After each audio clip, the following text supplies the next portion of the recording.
कार्यक्रम के प्रायोजक हैं कृषि एवं किसान कल्याण मंत्रालय, भारत सरकार। 100.1 मेगाहर्ट्ज पर आप जुड़े हैं आकाशवाणी दिल्ली के FM गोल्ड चैनल से। और ये वक्त होता है आपके पसंदीदा कार्यक्रम किसान की बात का, जिसे लेकर आज हम हैं हाजिर। मैं हूँ मीनाक्षी और मैं रजत। स्वीकार कीजिए हमारा सप्रेम अभिवादन और नमस्कार। साथियों, कार्यक्रम की शुरुआत हो चुकी है और जैसा कि हम हर एक अंक में कुछ खास विषय लेकर आते हैं, हर बार अपने साथियों के लिए कुछ नई जानकारी के साथ पहुंचते हैं। और आज भी रजत, हम एक नए विषय और एक नई जानकारी के साथ पहुंचे हैं। बिल्कुल, और मैं बता दूं कि हम पशुधन पर बात करते हैं, महिला पोषण पर हम बात कर चुके हैं और अलग अलग विषयों के साथ हम कार्यक्रम से जुड़ते हैं। हमारे विशेषज्ञ होते हैं जो हमें जानकारी दे रहे होते हैं। इस बार भी एक विषय, जैसा कि आपने कहा, और ये विषय कृषि में रोजगार और शिक्षा से जुड़ा है।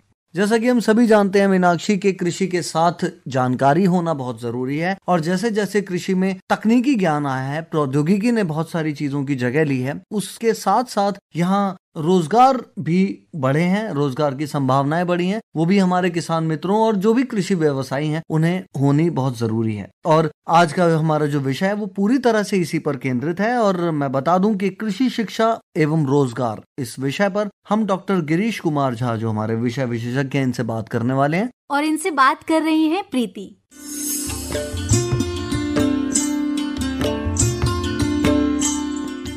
किसान के बाद कार्यक्रम में आप सभी का स्वागत है। मैं आपके साथ प्रीति और हमारे साथ स्टूडियो में है डॉक्टर गिरीश कुमार झा। डॉक्टर साहब, बहुत बहुत स्वागत करते हैं आपका गोल्ड के स्टूडियो में। बहुत बहुत धन्यवाद प्रीति जी। और जब आप आते हैं तो हम ये सोचते हैं कि जो हमारे युवा कृषि के क्षेत्र में बेहतर करना चाहते हैं और कुछ अच्छा करना चाहते हैं और इसे ही अपनी कह सकते हैं कि जिंदगी में जो आगे बढ़ने के लिए रोजगार की सुविधाएं होती हैं वो अगर लेना चाहते हैं तो इस क्षेत्र में जा सकते हैं, है ना। आगे बढ़ सकते हैं, कृषि के क्षेत्र में कुछ बेहतर कर सकते हैं। क्योंकि आज का युवा जो है वो सोचता है कि एग्रीकल्चर की तरफ जाए या ना जाए, लेकिन हमें कुछ ऐसा बताना है उन्हें कि कृषि शिक्षा जो है वो बेहतर हो सकती है और रोजगार की संभावनाएं भी इस क्षेत्र में बहुत सारी है। क्या कहना चाहेंगे? सही कहा आपने, कृषि शिक्षा में असीम संभावनाएं हैं और दिनों दिन कृषि शिक्षा का महत्व बढ़ता जा रहा है। जैसा कि आप जानते ही हैं कि भारत जो है कृषि प्रधान देश है। यहाँ पे आज भी कृषि और कृषि पे आधारित व्यवसाय जो है देश की आधी जनता को, आधी आबादी को रोजगार का अवसर प्रदान करता है। और कृषि का क्षेत्र जो है अभी भी भारतीय अर्थव्यवस्था के लिए एक प्रमुख स्तंभ है। तो इसका सर्वांगीण विकास करने के लिए हमें एक कुशल, योग्य मानव संसाधन की बहुत जरूरी है। तो कृषि शिक्षा का अहम इसलिए भी है कि पहले हम क्या करते थे कि कृषि जो है हम जीवन निर्वाह के रूप में देखते थे, लेकिन अब हम कृषि को व्यवसाय के रूप में देखते हैं। और जब भी हम किसी चीज को व्यवसाय के रूप में देखते हैं तो नेचुरली हमको एक साइंटिफिक मेथड से हमें एक कॉम्पिटेंट, क्वालिफाइड आदमी चाहिए। तो इसीलिए कृषि की शिक्षा का दिनों दिन जो है इम्पोर्टेंस बढ़ता जा रहा है। और हमारे युवा वर्ग से ये कहना चाहूंगा कि वो कृषि शिक्षा के बारे में जाने। और इस प्रोग्राम के माध्यम से मैं उनको बताना चाहूंगा कि आज के दिन में कृषि शिक्षा का कितना विस्तार हो गया है, कितना ब्रॉड हो गया है और कितनी सारी स्किल्स इस शिक्षा के अंदर आती है। तब उनको अभिरुचि जगेगा और मैं उनको ये कहना चाहूंगा कि वो अपनी रुचि जगाएं और वो अपने देश के लिए कुछ करने की अगर इच्छा रखते हैं तो उनके लिए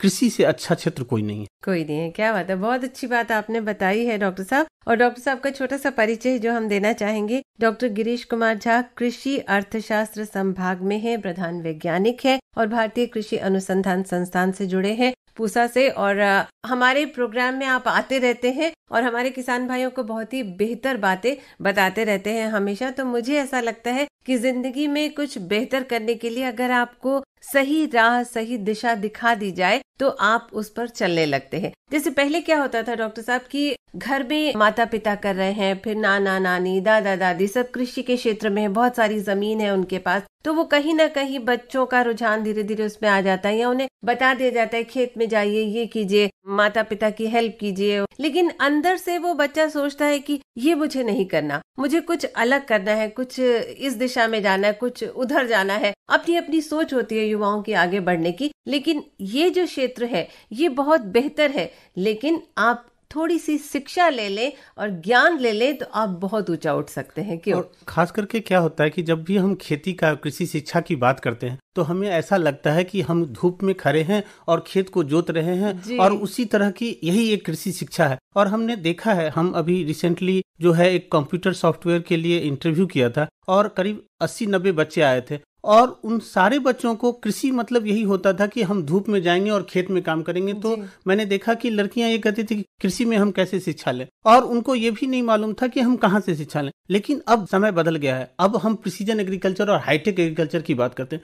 कृषि शिक्षा का मतलब ये होता है कि आप न केवल फसल के बारे में जानेंगे, ना ही केवल उसके पशुपालन के बारे में, मत्स्य पालन के बारे में, बी कीपिंग के बारे में, जबकि इसकी ये वैरायटी है कि आपको साइंस का भी ज्ञान होता है, मैथ्स का भी ज्ञान होता है, कम्युनिकेशन का भी ज्ञान होता है, लीडरशिप का भी ज्ञान होता है, मैनेजमेंट का। तो आप जो भी कुछ करना चाहेंगे आज के दिन में, अगर आप मान लीजिए कि कंप्यूटर्स में इंटरेस्ट रखते हैं और अगर आपने कृषि शिक्षा लिया है तो आप आर्टिफिशियल इंटेलिजेंस का कृषि में उपयोग कर सकते हैं। तो हम ये कहना चाह रहे हैं कि जो वाइड वैरायटी ऑफ स्किल्स जो है कृषि शिक्षा में डाली जाती है, और मैं इस प्रोग्राम के माध्यम से बच्चों को ये बताना चाहता हूँ कि कृषि शिक्षा की असीम संभावनाएं हैं। आप उस संभावनाओं को एक्सप्लोर करने की कोशिश करो तो आपको ऑटोमेटिकली इसमें रुचि आएगा। बिल्कुल। और कहाँ से कैसे प्राप्त कर सकते हैं? जैसे डॉक्टर साहब ने बहुत सारी बातें बताई हैं, मैं चाहूंगी थोड़ा सा विस्तार से अगर हम अपने युवाओं को बताएं कि किस तरह से किया जाता है। आप इसमें ग्रेजुएशन भी कर सकते हैं, स्नातक भी कर सकते हैं, और आज का हमारा विषय भी डॉक्टर गिरीश झा यही है कि कृषि शिक्षा और रोजगार की संभावनाएं कितनी ज्यादा हैं।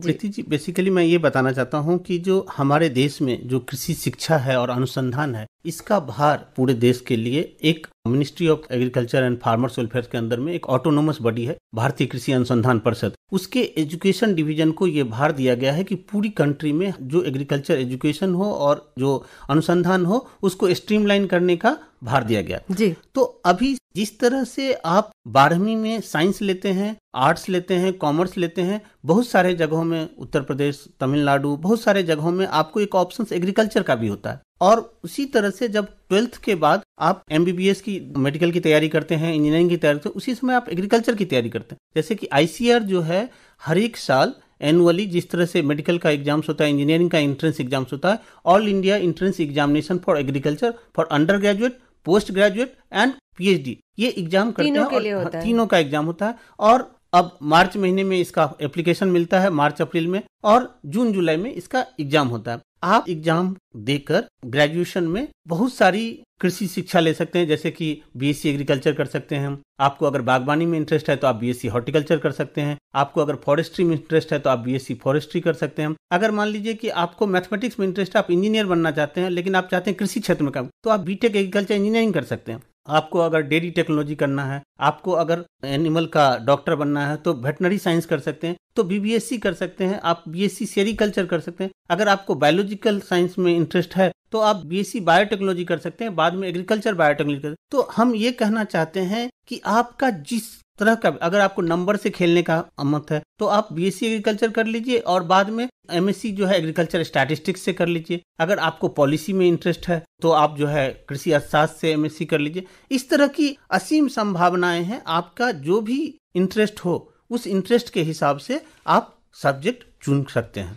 बिल्कुल, जैसे आपने कहा डॉक्टर गिरीश झा कि आप बोर्ड के बाद मतलब 12वीं के बाद कर सकते हैं, आप स्नातक कोर्स भी कर सकते हैं, आप इंटरमीडिएट कोर्स भी कर सकते हैं, पोस्ट ग्रेजुएट भी कर सकते हैं। तो जैसे 12वीं के बाद आना है तो कौन सी परीक्षा होती है जो कर सकते हैं? कहाँ मतलब ऑनलाइन इसका फॉर्म भरा जाता है? अब ICAR ने जो नेशनल टेस्ट एजेंसी NTA है उसको ही दे दिया है, और जैसा कि मैंने बताया कि आपको मार्च अप्रैल में इसका एप्लीकेशन फॉर्म मिलेगा और जून जुलाई में इसका ऑनलाइन एग्जाम्स होता है। आप उस एग्जाम दीजिए और एग्जाम देने के बाद आप सारी, जैसे हमने बताया कि पूरे देश में 75 एग्रीकल्चर यूनिवर्सिटीज है, जिसमें 64 स्टेट एग्रीकल्चर यूनिवर्सिटी है, 4 डीम्ड यूनिवर्सिटी है, और इस तरह की ढेर सारी संस्था है जो उसमें इसका पढ़ाई होता है। आप उसमें अपने रैंक के हिसाब से आपका एडमिशन हो जाएगा, और उसके एडमिशन के बाद सब्जेक्ट भी जो मैंने बताया कि आप एग्रीकल्चर भी चूज कर सकते हैं, horticulture, veterinary science, dairy technology, agriculture ने ये सब चीजें चूज कर सकते हैं और स्नातक की डिग्री उस सब्जेक्ट में ले सकते हैं। इसमें एक चीज हम जानना चाह रहे थे डॉक्टर गिरीश, वो ये कि जैसे आपने सब्जेक्ट्स बहुत सारे बताए हैं, मान लीजिए उस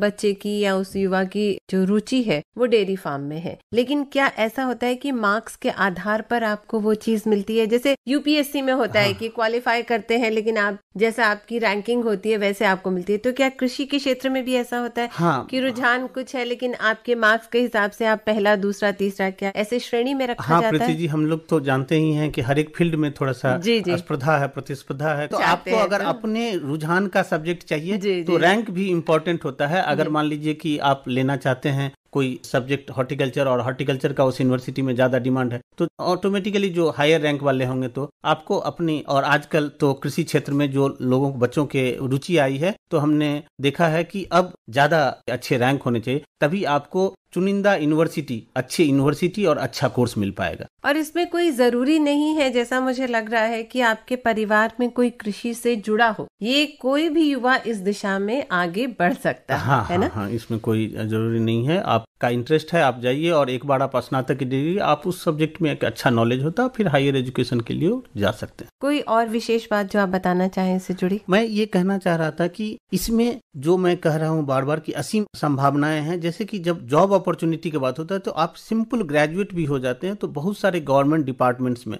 जैसे स्टेट एग्रीकल्चर डिपार्टमेंट्स में आपका रिक्रूटमेंट होता है एग्रीकल्चर ऑफिसर्स के रूप में। अगर आप रिसर्च या एजुकेशन में आना चाहते हैं तो आपको जो है पोस्ट ग्रेजुएशन करना पड़ेगा। अगर आप पीएचडी कर लें तो और अच्छी बात है। तो जितने भी स्टेट एग्रीकल्चर यूनिवर्सिटी, जो मैंने कहा आपको 64 एग्रीकल्चर यूनिवर्सिटी है, उसमें लेक्चरर का, असिस्टेंट प्रोफेसर का रिक्रूटमेंट आपका हो सकता है। आईसीआर के साइंटिस्ट में आप, हमारे पास जैसे आप यूपीएससी का नाम अभी लिया था, उसी तरह हमारे यहाँ एक एग्रीकल्चर साइंटिस्ट रिक्रूटमेंट बोर्ड है जो साइंटिस्ट का सिलेक्शन करता है और वो देश के डिफरेंट कोने में उनका पोस्टिंग होता है। नेशनलाइज्ड बैंक में आप ग्रेजुएशन के बाद जा सकते हैं। ढेर सारी एग्री इनपुट इंडस्ट्री है, आप जानते होंगे, फर्टिलाइजर इंडस्ट्री है, आपने नेशनल फर्टिलाइजर लिमिटेड का नाम सुना होगा, क्रिप्को का नाम सुना होगा, वहां पे जा सकते हैं। आप सीड इंडस्ट्री में जा सकते हैं, प्राइवेट इंडस्ट्री में भी जा सकते हैं, गवर्नमेंट भी नेशनल सीड कॉर्पोरेशन में जा सकते हैं, स्टेट सीड कॉर्पोरेशन में जा सकते हैं, फूड कॉर्पोरेशन ऑफ इंडिया में जा सकते हैं। तो इस तरह की ढेर सारी ट्रेडिशनल टाइप का अभी मैं बता रहा हूँ, प्राइवेट सेक्टर्स की अभी मैं बात नहीं किया हूँ, क्योंकि आप जानते हैं कि अब एग्री बिजनेस जो है एज ए एंटरप्रेन्योर देखा जा रहा है। तो फूड प्रोसेसिंग जो एक सनराइज सेक्टर्स है,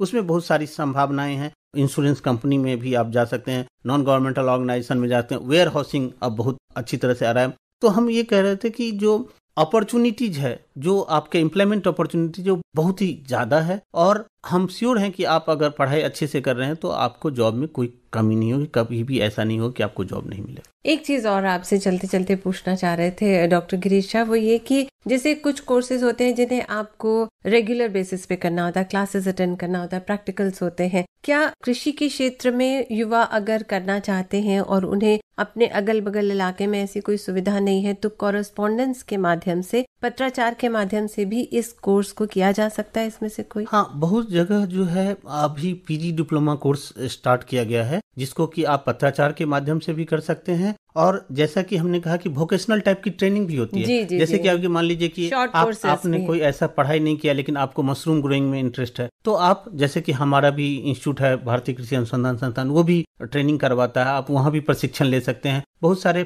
कृषि विज्ञान केंद्राज हैं, उसमें भी ट्रेनिंग होती है, आप वहाँ भी जाके ट्रेनिंग प्रशिक्षण ले सकते हैं। तो ये छोटी छोटी चीजें, सपोज आपको गार्डनिंग में इंटरेस्ट है, आपको ऑर्गेनिक फार्मिंग में इंटरेस्ट है, तो इस तरह की प्रशिक्षण भी आप ले सकते हैं और अपना सेल्फ एम्प्लॉयमेंट कर सकते हैं। बेसिकली अगर आपके जहन में अगर साइंस करना है, वो मन में है, या आपके जहन में बिजनेस करना है, कोई भी अगर आइडिया है, तो अब ढेर सारी जो एग्रीकल्चर यूनिवर्सिटी है और इवन हमारा जो इंस्टीट्यूट है, वहाँ पे एक इंक्यूबेशन सेंटर होता है। आप अपनी आइडिया को लेके जाएं, वो आपकी आइडिया को प्रोटोटाइप बनाने की कोशिश करेंगे, प्रोडक्ट बनाने की कोशिश, आपको हेल्प करेंगे कि कैसे इसको पेटेंट फाइल किया जाए, कैसे इसको कॉमर्शियलाइज किया जाए, और आपको सीड मनी भी देंगे कि आप इसको ये कर सकते हैं। तो बेसिक, जैसे मैंने आपको बोला कि अगर आपके जहन में किसी तरह की इस तरह की चीज करने का है कि हम कुछ कर दिखाना चाहते हैं, देश के लिए कुछ करना चाहते हैं हम, तो हमारे हिसाब से आज के डेट में कृषि क्षेत्र सबसे फर्टाइल क्षेत्र है। बिल्कुल, और इतनी अच्छी जानकारी आपने दी है डॉक्टर साहब। एक चीज और जानना चाहते थे, हम युवाओं की बात करें कि युवा इधर जा सकते उधर जा सकते, जैसे एक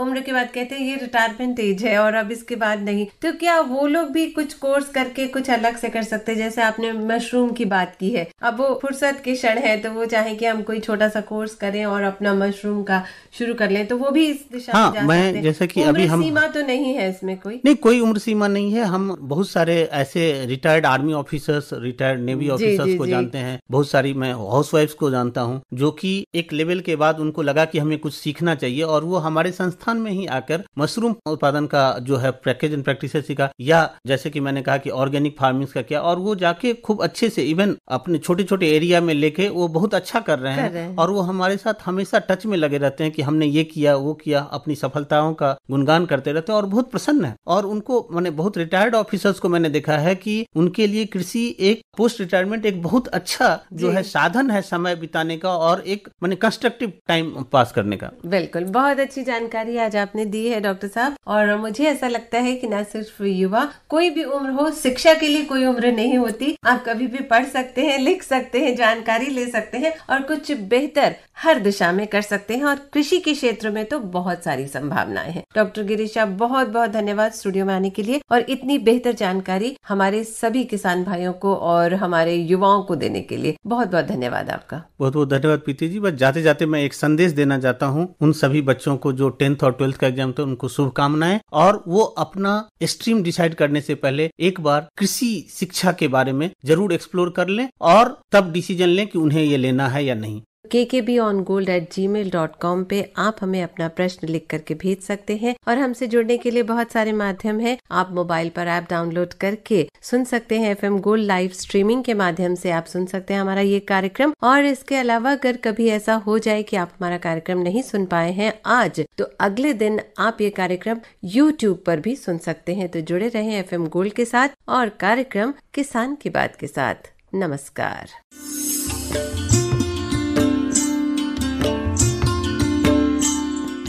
अभी हमारे श्रोता सुन रहे थे ये बातचीत जिसका विषय था कृषि शिक्षा एवं रोजगार, जिस पर जानकारी दे रहे थे डॉक्टर गिरीश कुमार झा और इनसे बातचीत कर रही थी प्रीति। रजत, इस लाभकारी बातचीत के बाद मुझे लगता है कि हमारे जो श्रोता हैं, हमारी जो महिलाएं हैं, वो इंतजार कर रही हैं कुछ मनोरंजन का। और मनोरंजन के लिए हम अपने श्रोता मित्रों को लेकर जा रहे हैं एक खूबसूरत लोकगीत की तरफ। आइए सुनते हैं ये लोक धुन।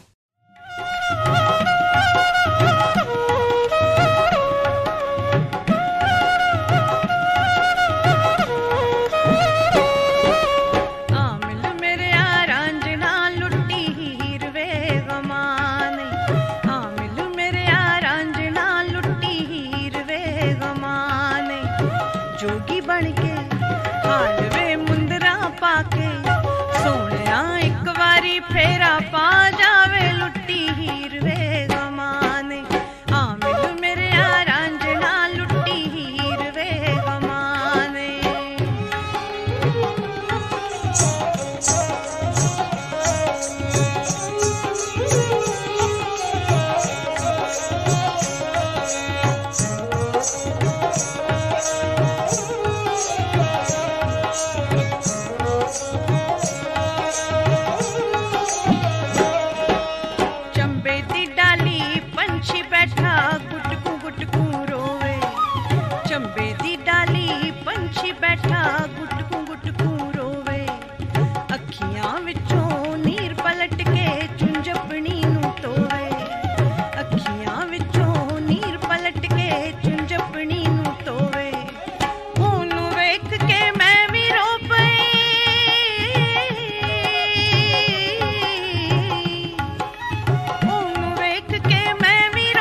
मैनू मिलिया रांझना के हो जइयां सन थावां, जिथे सी मैनू मिलिया रांझना के हो जइयां सन थावां, उस दिन तो मैं भुल गई रांझना,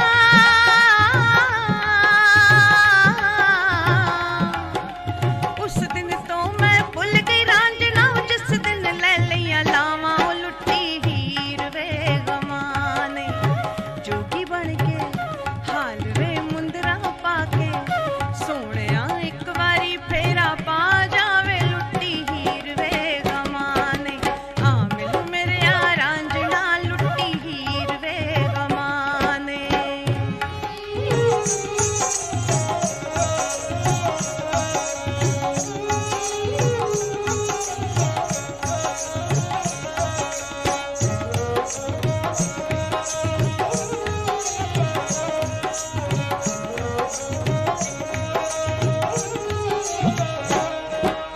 तितर भी उड़ गए मोर भी उड़ गए उड्डी वे काले कावां, तितर भी उड़ गए मोर भी उड़ गए उड्डी वे काले कावां, पहला सुनिया मेरे मापियां नू देवीं दूजा भैन भरावां, तीजा सुनिया मेरी सखियां नू देवीं जिन्हां नाल खेडण जावां, चौथा सुनिया मेरे रांझने नू देवीं,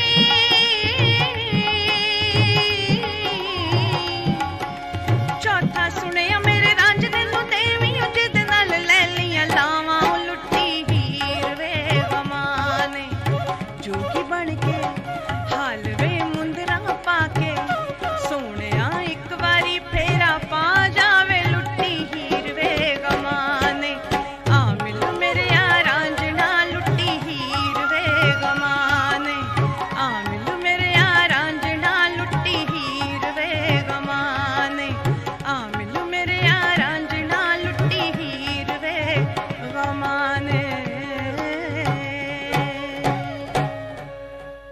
बहुत ही सुंदर लोकगीत और मुझे लगता है हमारे श्रोताओं को भी बहुत पसंद आया होगा। उम्मीद करते हैं। और अब चलते हैं कार्यक्रम के अगले हिस्से की तरफ, जहां हम बात करेंगे अपने किसान मित्र से। और अब किसान की बात हम सब के साथ। हमारे साथ हैं एक किसान भाई। क्या नाम है आपका? मनुगिरी। कितने बीघा जमीन है और उस पर कौन सी खेती करते हैं? 10 बीघे। और इस टाइम में चना, मसूर, खेसारी सीजन पर सब लगाया जाता है। तो 10 बीघा जमीन पर करीब करीब इस विभाजन कैसे कर रखा है कि कितने बीघा पर आपने मसूर लगा रखी है? वो है जी, जैसा खेती है जहाँ जहाँ वह फसल भी लगाया जाता है। अच्छा, जब आप मसूर लगाते हैं या चना लगाते हैं या गेहूँ लगाते हैं तो उसके लिए थोड़ा सा मिट्टी में फर्क होना जरूरी होता है? हाँ। वो मिट्टी जहाँ फर्क होता है ना उसी जगह पर लगाया जाता है। वो कि उस फर्क को आप कैसे महसूस करते हैं? वो टाल होता है ना, टाल में तो उसमें गेहूँ नहीं होगा फसल में, वहाँ पर पानी के साधन नहीं है। अच्छा जी हाँ, जहाँ पानी के साधन वहीं गेहूँ हो सकता है। सरसों और मसूर चना उससे टाल में उसमें पानी के साधन की जरूरत नहीं है पानी का। ये फसल कितने महीने की हो जाती है? ये 2-3 महीने में सब तैयार हो जाते हैं। 3 महीने में 3 महीने में ये सारी फसल तैयार हो जाती है। तो कार्तिक में लगा था, इस टाइम में अब कटने पर आ रहे हैं, पके पर। आपका बहुत बहुत धन्यवाद।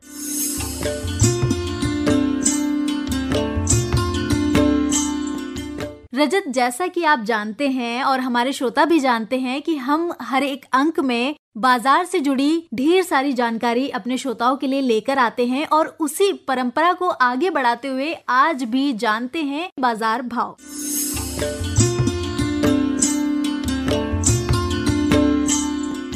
आजादपुर मंडी से प्राप्त बाजार भाव इस प्रकार हैं। फल की बात करें तो सेब 10 रुपए प्रति किलो, अमरूद 10 रुपए प्रति किलो, अनार 45 रुपए प्रति किलो, मौसमी 32 रुपए प्रति किलो, पपीता 12 रुपए प्रति किलो, बेर 18 रुपए प्रति किलो, अंगूर 50 रुपए प्रति किलो, किन्नू 18 रुपए प्रति किलो। और इसके बाद अब बात करते हैं सब्जियों की। ब्रोकली 20 रुपए प्रति किलो, कच्चा केला 14 रुपए प्रति किलो, आंवला 20 रुपए प्रति किलो, आलू 20 रुपए प्रति किलो, बांकला 40 रुपए प्रति किलो, बथुआ 14 रुपए प्रति किलो, बैंगन 22 रुपए प्रति किलो, चुकंदर 6 रुपए प्रति किलो और काली गाजर 26 रुपए प्रति किलो।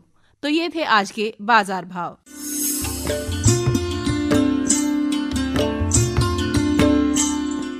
जैसे कि मीनाक्षी, हम सभी जानते हैं कि अगर हम अपने किसी भी संस्करण में, किसी भी बातचीत के हिस्से में मौसम को लेकर ना आए तो ये बातचीत जो किसानों से जुड़ी है, खेती से जुड़ी है, किसानों की मिल्कियत से जुड़ी है, पशुधन से जुड़ी है, उसका सीधे सीधे जो प्रभाव मौसम का जो पड़ता है, उस जानकारी से हमारे किसान मित्र वंचित रह जाएंगे। तो मुझे लगता है कि अब समय हो चला है जब हमें किसान की बात के इस हिस्से में मौसम की एक छोटी सी जानकारी ले लेनी चाहिए।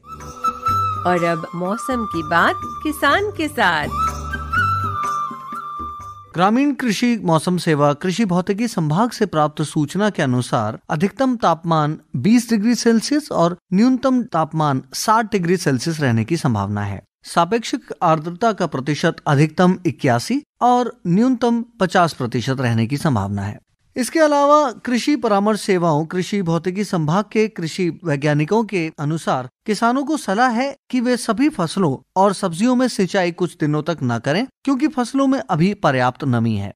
गोभी वर्गीय फसल मेहीरा पीठ इल्ली, मटर में फली छेदक और टमाटर में फल छेदक की निगरानी हेतु फेरोमोन प्रपंच 3 से 4 प्रपंच प्रति एकड़ खेतों में लगाएं। इसके अलावा हम बता दें कि इस मौसम में मिली बग के बच्चे जमीन से निकलकर आम के तनों पर चढ़ेंगे। इसको रोकने हेतु किसान जमीन से 0.5 मीटर की ऊंचाई पर आम के तने के चारों तरफ 25 से 30 सेंटीमीटर चौड़ी अल्काथीन की पट्टी लपेट दें और एहतियातन तने के आसपास की मिट्टी की खुदाई करें, जिससे उनके अंडे नष्ट हो जाएंगे।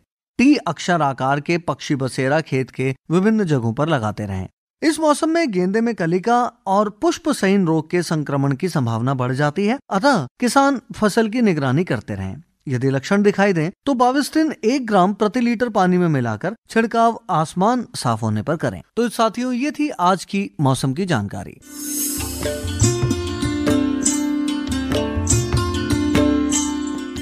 कार्यक्रम में अब हम उस पड़ाव पर आ चुके हैं मीनाक्षी, जब हमें अपने श्रोता मित्रों को ये बताना होगा कि वो भी हमारे साथ अपने विचार, अपनी शिकायतें, अपने सुझाव, परामर्श, कोई भी मशवरा वो हमें देना चाहते हैं, साझा करना चाहते हैं तो कर सकते हैं। अगर आप पत्र व्यवहार करना चाहते हैं तो उसके लिए हमारा पता है कार्यक्रम किसान की बात, कमरा नंबर 612, नव प्रसारण भवन, आकाशवाणी, संसद मार्ग, नई दिल्ली 110001।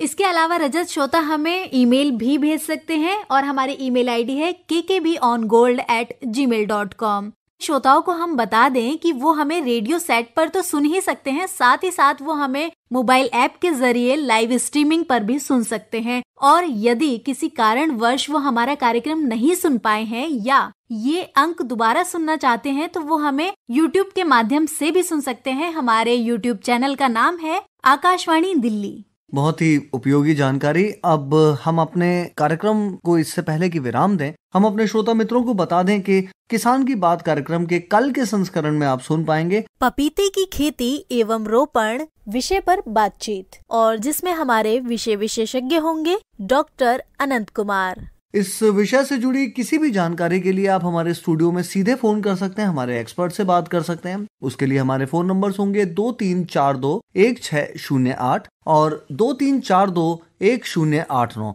दिल्ली से बाहर के आप अगर श्रोता हैं तो दिल्ली का STD कोड 011011 लगाना ना भूलें। बिल्कुल। और मुझे लगता है रजत, अब इस अंक को यहीं संपन्न करना होगा, यहीं समेटना होगा। तो मुझे यानी मीनाक्षी को और रजत को दीजिए इजाजत। नमस्कार। इस कार्यक्रम के प्रायोजक थे कृषि एवं किसान कल्याण मंत्रालय, भारत सरकार।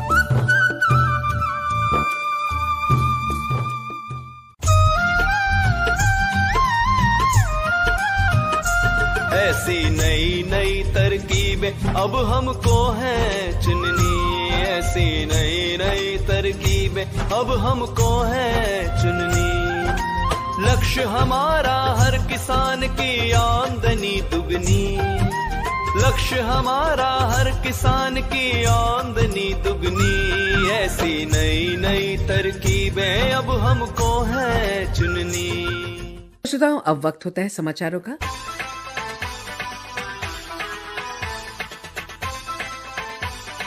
आज की ताजा